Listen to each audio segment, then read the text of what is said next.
Welcome everyone to SaaScast, the podcast that talks you through the steps you need to future-proof your product, whether that's building the ultimate marketing team or taking your products global. Our guests will help you grow, scale up, and work smarter. Hi, Mike. Thanks so much for joining us on SaaScast today. Hey, happy to be here. Great. I'm sure our audience is going to love this one. Customer success has been a very popular subject in the SaaS space, particular right now. So before we get started, I'm sure our audience would just love to hear a little bit more about you, your background, and kind of like what's led you along the road to your current position, kind of. Yeah, for sure. So I'm Mike. I'm the VP of Customer Success at Dealfront. Yeah. What's led me here, I suppose, has probably been a journey of maybe 10 years plus at this point in the tech industry at large. Probably now nearly 6 years in what is now Dealfront, which was previously Leadfeeder. And it's been a fairly kind of linear journey through the CS world, really. I started as a account manager or CSM, and then as the years have gone by, I've ended up in a leadership position, leading the team at Dealfront, which is now, I think, 41 people at the moment across our various different CSM teams and customer support teams as well. So it feels like a long time, but also a short time at the same time. Because it's busy, busy, busy, I bet. Absolutely Yeah. So what is it that you like about it in particular? Like, what would you say is the number one thing you love about customer success? Yeah, I mean, I think I've been fortunate enough to explore a lot of different roles in business and in the tech world, especially. And I think the most interesting thing about working on the customer side is the fact that you have that longer term relationship. Like you have an opportunity to explore Hmm. what you can do with customers, and you also have an opportunity to learn about their business as well. Yeah. Obviously, in the SaaS industry, most SaaS tools are kind of general application, right? So you can have Hmm. customers who are in the most wide and varied businesses that you can imagine, and you get to learn something new every time you speak to one. So it's kept me interested at least. I bet you get to meet a lot of different kinds of people. I think that's what's good about it, different needs, but different backgrounds and expertise and things like that. Absolutely, absolutely, Yeah. yeah. And with each of those kind of customer calls or meetings or whatever, you're growing yourself and you're developing, and that's basically what's worked for me up until now. Yeah, definitely. It's always a learning curve, isn't it? So, can you give us a brief overview with Dealfront in particular? Like, what does the company do, and what's your primary focus, kind of day to day, as the VP of Customer Success? Yeah, sure. So Dealfront is a go-to-market platform, first and foremost. So what it Mm, exists to do is to provide our customers with the information that they need to target the right prospects for them. So in the form of company information, contact information.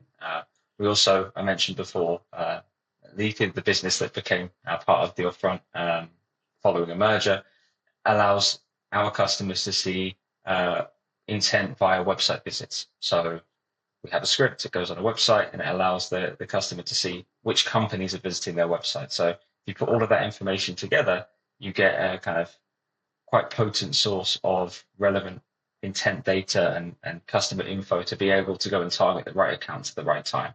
It's basically the ethos of what we do. yeah. Um, in my role specifically, obviously we have a relatively large customer base, thousands upon thousands of customers. So it's basically my job to make sure that end-to-end customer experience from the moment that they kind of sign on to be a customer with us all the way through, hopefully for years on end, is as positive and productive an experience as possible. So that can be everything from dealing with the onboarding experience and making sure that that's kind of as crisp and perfect as possible. Handovers into CSMs, how does that work? Making sure that the support team is I don't need to make sure that they're responsive because they're extremely responsive, but kind of making sure that they're happy and responsive at the same time. All of those things basically take up my day, Yeah. working with my leadership team within the CS organization to make sure that we're giving our team everything they need to give our customers everything that they need as well. Yeah, no tall order then. So this is all I'm saying. Great. All right. So we're talking today in particular about customer churn, and it's obviously a very pressing issue, and people know what it is, and it gets banded around a lot. But I think what would be really interesting to talk about with you would be because you've probably seen all the mistakes. So should we talk about kind of like what are the common pitfalls that you see people make with trying to tackle churn or reduce churn in particular? Yeah, for sure. So there's a lot, and we could probably fill a whole podcast just on those. But I think probably first and foremost, the one that you see talked about most frequently online on LinkedIn and stuff is that churn becomes the CS responsibility and CS alone, right? Mm-hmm. And the reason that ends up happening is probably just simply because they are ultimately the department. We are the department that are going to receive the cancellation at the end of the day, right? So it's our responsibility. Just in the same way that somebody selling is, they're going to be responsible for the sale. Somebody else has to be responsible at the other end. However, in my experience and my genuine belief is that that's not what CS is really there to do. Any customer cancellation is the outcome of 100 different things that they've experienced with your business, from the sales process. If they've been sold what they really wanted, the product experience, so on and so forth. And CS is a layer in a much larger picture.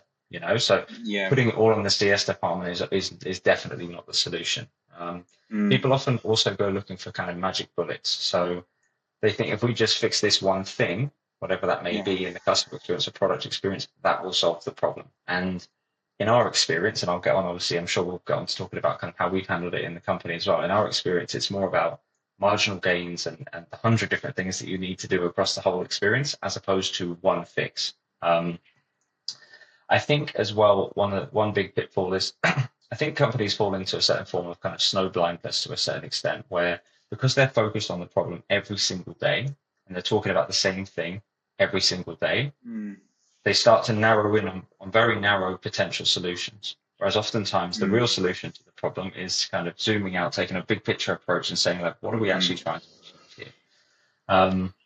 I think another mistake is just not getting familiar enough with the data that will give you the answers. So in an ideal world, if you're in the SaaS game, every element of the kind of customer journey from the very beginning, there should be a certain degree of tracking there, right? You should be able to see where the pitfalls are in the wider customer journey in general.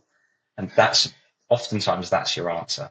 So if you can notice like patterns in why certain customers are churning at this point in the particular in the journey every time. So we need to zoom in and take a look at that particular rung on the ladder and find out what it is about that that's falling.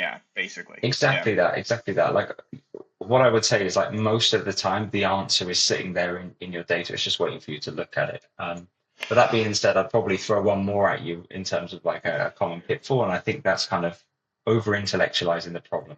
I think we're looking for something special, when in reality there's relatively few reasons why a customer is going to churn, right? They bought your product for a reason. So either they don't have that problem anymore, which means you probably need to find something else to sell them, or you're going to lose them, or what you sold them doesn't solve their problem, so to do something about that, or they still have the problem but they don't have the budget anymore to solve it with you, right? More or less, right? So if you kind of hone in on those things and say, right, what can we do to kind of start knocking off these very obvious kind of potential churn reasons, you're going to find a lot of strategies pretty quickly to be able to solve the problem. And in your opinion, like, are customers sort of forthright about what the problems are, or do you find that like you have to do quite a bit of interpreting? Because one of the things I've heard people say is that sometimes the things that people say are wrong are not actually what's wrong. Like, almost like surveys can't always be relied on, because, you know what I mean? Like, there's kind of a little bit of reading between the lines sometimes with customer success. Yeah, for sure. It's definitely a case of reading between the lines at times. But I think that's where you kind of fall back on the experience of your team or whoever's analyzing that data, because sometimes the customer will give you a straight answer to a straight question. Sometimes you need your team member or yourself to go and ask that customer the next question that gives you the right answer, or the true answer. Like, is this really the problem that you want it to be? But other times it comes down to experience, right? Like, 100 customers might tell you the same thing, and you've probably discovered from speaking to some of them that actually, the real problem is something a layer down. So it's a combination of kind of reading between the lines, collecting enough data, and kind of leaning on that experience to be able to say, that's the real problem. Thank you for joining us on this episode of SaaScast. For more top insights from the leading minds in SaaS, subscribe to our channel and hit the bell icon so you never miss a thing.